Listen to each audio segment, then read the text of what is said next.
अस्सलामु अलैकुम वरहमतुल्लाहि वबरकातुहू। मेरे अज़ीज़ भाइयों और दोस्तों और बहनों, आज की हदीस मुबारक कुछ इस तरह है।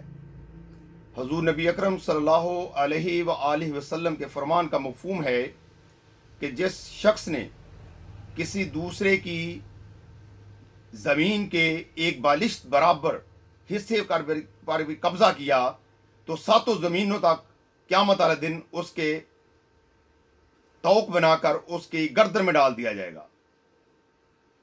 मेरे भाइयों और दोस्तों, देख लें कि लोग मीलों के हिसाब से जगहों पर कब्जा कर लेते हैं, वसी वसी इलाकों पर कब्जा कर लेते हैं, लेकिन उनको इस बात का पता नहीं है कि एक बालिश्त भी अगर किसी जगह पर कब्जा किया तो वो उसके सातों ज़मीनों तक उसकी गर्दन में उसका तौक डाल दिया जाएगा, उसको उठाना पड़ेगा।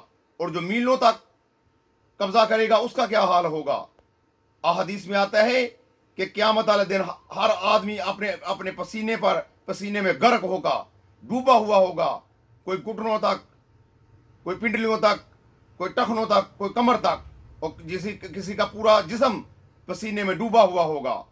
और इसी तरह किसी ने कोई चीज़ का बोझ उठाया होगा, किसी ने किसी चीज़ का बोझ उठाया होगा।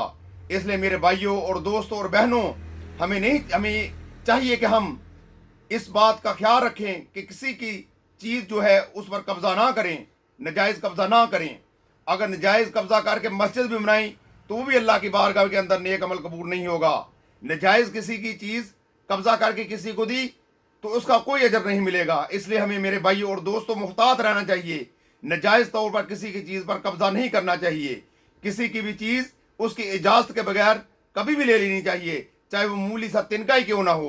अल्लाह से दुआ है कि अल्लाह ताला हम गुनाहगारों को अमल करने की तौफीक अता फरमाए। अस्सलामु अलैकुम व रहमतुल्लाहि व बरकातुहू।